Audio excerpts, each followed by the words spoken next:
silence was power.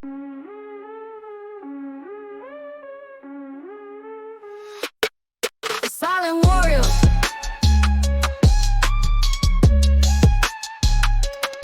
The silent warrior.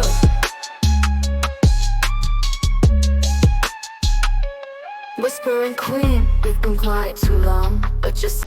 Alright, so we are down to the place where a lot of parents are trying to figure out how to deal with certain traumas. And if you look in the bio, you're going to see one of the books that we have, which is Unchained. But there's something that I want y'all to understand. And you got to understand what I call the Scarlet Letter A. You thinking I'm talking about adultery. You thinking I'm talking about that movie from a long time ago, you know, the one that we weren't allowed to watch and they put A's on people that did adultery and things. No. Now, you're going to have to excuse me because it's hot and the Baby Whisper has been recording all day and we've been getting things together. But I'm going to sit down and I'm going to do this one because a lot of y'all have not healed correctly. And you are wondering how your children got to a point where they have been put in this situation. And as you try to understand and heal your children, most of you are going through anger because you are having PTSD towards the fact of what happened to you. Now, before we start, I'm going to tell y'all straight up and down. As a person who has trained to be a victimologist, as a person who has trained and learned on trauma, childhood trauma, adult trauma, there are so many gurus out here who have came up with this idea of they can walk you through your pain and tell you how you're supposed to react. That is not what this is. So if you're looking for me to tell you what it is, I'm going to explain to you exactly the emotions, the feelings, and how you take it is how you take it. I do have a training manual that goes with this Scarlet Letter A. Now, there are 3 parts. I can't record them all at one time. This is heavy. Because if you ever been a part of rape, sexual assault, there's a difference now, apparently. Child molestation, any kind of molestation, any kind of sexual abuse. If you've ever been a part of that, you're going to understand how it's heavy when you talk about it, and you have to break it down into 3 stages. So let me start with part 1.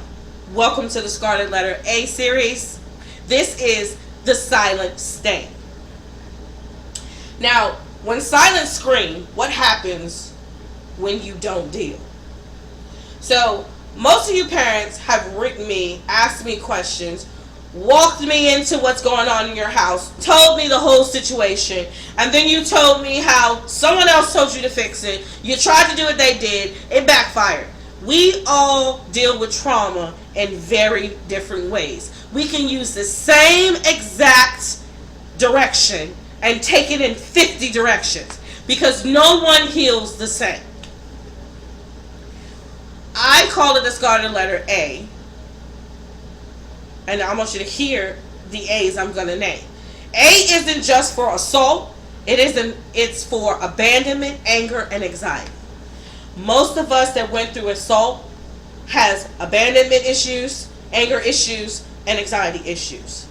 Survivors often carry an invisible mark feeling labeled or dirty, and that's why I call it the Scarlet Letter A. Unhealed trauma shows up in emotional instability, isolation, and an explosive reaction to small triggers. Most of us understand what our small triggers are. Even when you start to heal, those triggers are still going to be there. That smell is still going to be there. And let me tell you something. Your sense of heightenedness of when you look at a person and you see something, trust your instincts. Wounds that never scab. And you're going to be like, what are you talking about, Baby Whisper? When your wounds never become scabs, the past bleeds into the present. And you often see yourself not being able to be able in relationships. You always see yourself very anxious, very angry, very trying to fix things that isn't there. You always see yourself as the bad guy, the bad seed, the one out. You need to understand that your unhealed trauma is playing tricks on you. If you don't face the so-called monster in the dark, all of this is going to come out. More specifically, in your relationships, in your careers, in your self-worth, everything is filtered through a broken glass. Once you survive and you speak the situation out loud, it is no longer considered the wound. You are scathing the wound and healing it. You have to speak what happened out loud. You have to understand it is not your fault. And you have to understand that most predators go for people who have certain light and energy, because once they put that determination thing on you, they're allowed to suck in the life at any given moment if you don't deal with it. And that's one thing most people don't tell you. You see, most people look at their traumas and they say, well, I went to therapy, I healed from it. But you still can't sit in the dark. You still can't sit around this. You didn't deal with it, you masked it. If you don't fix the glass yourself with truth, self-love, self-worth, understanding, you need to trust yourself again before you trust anybody else. You got to understand the steps. When you're dealing with trauma, this is not something that you can just quick fix. It is a marathon to get rid of trauma. And once you start having children, guess what? The marathon starts over again. And you're going to be like, why? Because trust issues, control problems, and sexual dysfunction often roots back to the unprocessed trauma.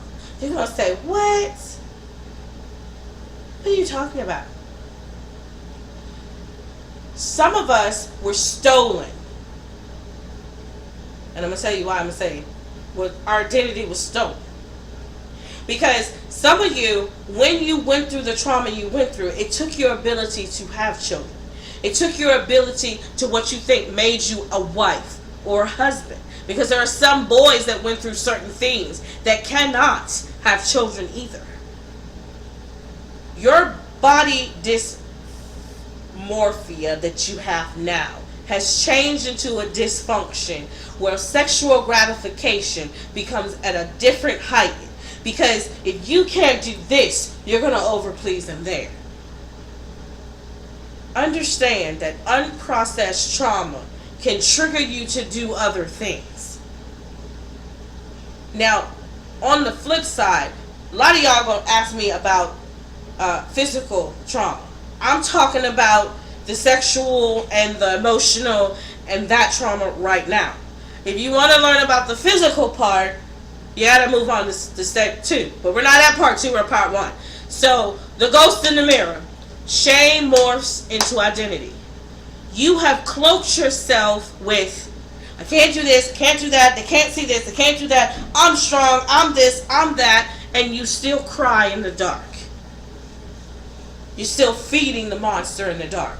Crying in the dark feeds the monster in the dark, which takes you back to the negative reflection. Survivors may internalize the abuse as their fault, becoming their own abusers with negative self-talk. You cannot turn into the power play of the predator that has hurt you, because you feed that soul tie. What most people don't understand is, once you have been touched that way, it forms the soul tie with that person. Until you are ready to set yourself on the healing journey to break the soul tie with that person, that is what's going to make you feel completely different. There are a lot of women and men that I have helped that can now sit in the dark. I'm going to let that process with you. You stop seeing who you are, and you only see what was done to you. I need everybody to understand the cat and mouse game. Okay? So we're going to go with the 2 G's. The grooming and the guilt.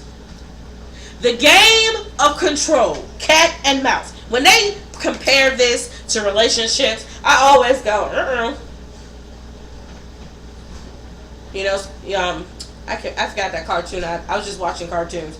I forgot that cartoon. And they go, woo! That's a woo, red flag.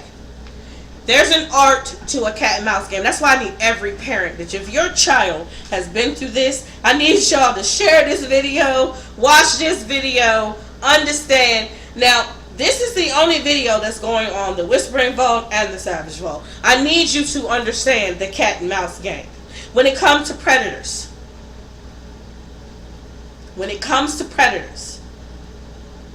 you are not Tom. Excuse me. You're not Jerry. You're Tom. Everybody know Tom and Jerry, right? You're going to look at me like, wait a minute. Tom was a cat. When it comes to predators, you are not Tom. You are not. Like, you're Tom. They're Jerry. You're going to say, what the hell are you talking about? Let's talk about the art of grooming very quickly. When you groom someone, you shallow yourself down to a small piece that you are innocent and you are here to help. You can never ever be something that would inflict pain on them. However, when you get to a point of grooming, which is what they call when they get to the master level of grooming, they use guilt to masquerade everything that you know is wrong. Well, I've helped you so much, so why you just won't go ahead and do this for me? When it comes to a child is set to obey. Which is why most of us don't have critical thinking. When your parents put critical thinking in their children, they break the sever of obey and they have them question just a little bit. I don't mean disrespect. I mean question. Well, if you're saying this, and I know this is wrong, and then you start asking questions, then the game starts. Because the groomer has to now change what they are trying to guilt you into doing. And then they have to normalize what they are getting you to do. And all of a sudden, Jerry is becoming as big as Tom. And when you turn around, you got this big beast in front of you. And now you a small cat. How you understand how to get over the game of cat and mouse, how you understand predators, is to understand we all got a beast in us. Teach your children to listen to their instincts and their inner self. Children are innocent. They don't see color. They don't see race. They don't see, at a certain point, they don't see gender. Because a little girl can call you he and she ain't doing it on purpose. She doing it because you just a person. So let's just get out what I can say first. What you don't understand is the cat and mouse game is not strategic. It has nothing to do with strategy. You could be like, what? The cat and mouse game has nothing to do with strategy. It's all about power play.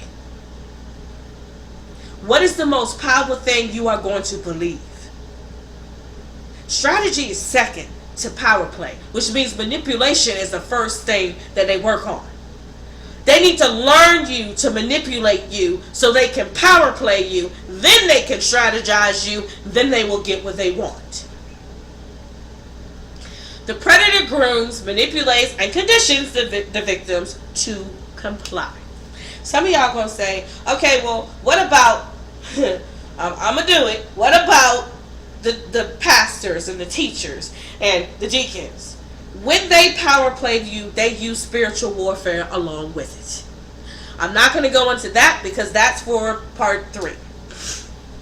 It's psychological loop where fear meets confusion and dependence. The child doesn't realize they're the prey. Now, for those of y'all who have been hurt when you are in your preteens and into your adulthood, women go through what they call a stage of confinement. And you're going to be like, confinement means you within yourself. We withdraw in certain stages.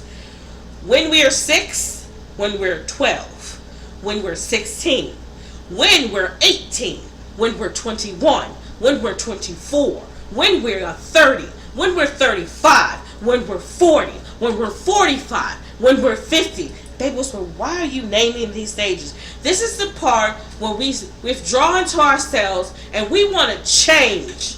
We go into that cocoon. Understand that when children are preyed upon, they want from them a spiritual swap. When evil trades good for innocence for silence. Abuse is not just physical, it's a spiritual warfare. Predators feed on the spiritual warfare. They drain your child of their energy, of their purpose. The perpetrator steals trust, voice, identity, replacing it with fear, confusion, and fragmentation. I'm trying to not get technical. I'm trying to explain it to you so you can understand what you are dealing with. A lot of you say, I don't believe in any of that. I'm not a spiritual person. You don't have to be a spiritual person, but understand this world, this life is spiritual. Understand that just what's happening. If you have no voice, then you have no confidence and believing in yourself that you need to be better than yourself. If you lose your identity, you become a victim. Y'all know I hate that word. Now, where purity is hijacked, it's replaced with torment. The curse of not speaking, silence protects the predator, not the soul. A lot of y'all families have protected something. Silence becomes the second abuser. Speaking the truth is the first act of reclaiming power. Now, I'm going to talk to y'all families because I was born in 1982. My first child was born in 1996. I want y'all to understand something. We've always came from a family where our business is our business. Stay out our business. Black community, I want to talk to you right quick. We have the yes, me, whatever they call era for a reason. I'm not talking about that right now. I want to talk to the actual elders now because we now are the elders of our family. You can't keep sitting in a truth to protect your parents' identity. You need to understand in order to break the generational curse of abuse, you're going to have to speak the truth and heal so the chains are broken into the next. If you have your child that has been touched, I want to ask you a question. Have you sat down with your child and exchanged the energy of the fact that your child is a survivor and not a victim? You ain't got to talk. Many of y'all keep thinking, we're going to have to speak about it, we're going to talk about it. Sit down in quietness with your child. This is when silence becomes power. Sit your child down with you. And if you are touched yourself, find that person that you can confide in the most. Tell them you don't want to say nothing. You just want to sit beside water because it brings life. In the middle of a forest because it brings life. It breathes in life. The point of this exercise is to breathe life into someone. A predator is always going to have a soul tie in you. When you always hold on to the guilt of it was my fault. It was my fault. It's the hardest part to break. And it's the last part of the soul tie. Open up your mouth and tell yourself, it was not my fault. Scream it at yourself until you start crying if that's what you need. Tell yourself every damn day for 10 days, it was not your fault. Why did you choose 10 days, baby whisper? Because when you are breaking a curse, you must speak protection over yourself. And you must give the perpetrator back is destruction.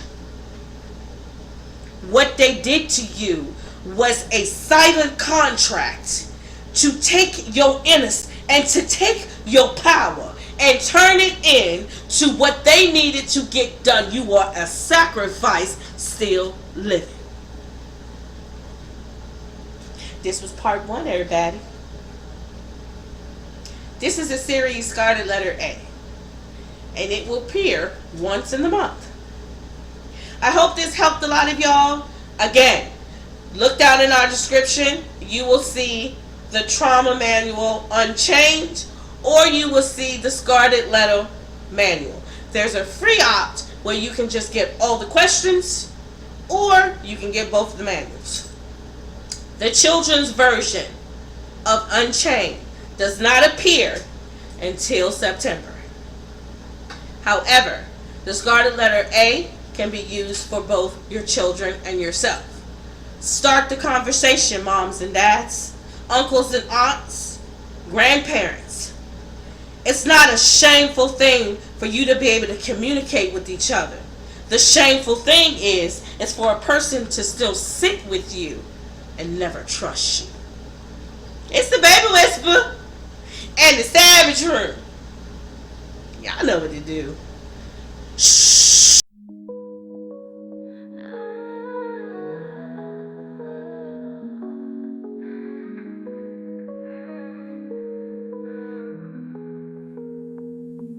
I lit myself just to keep you warm.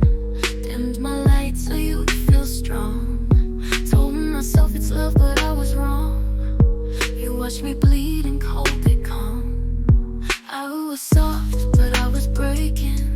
Smiling wide while my soul was shaking. You needed saving, so I became flame and lost myself in your hurricane. I gave you wings, but mine got clipped.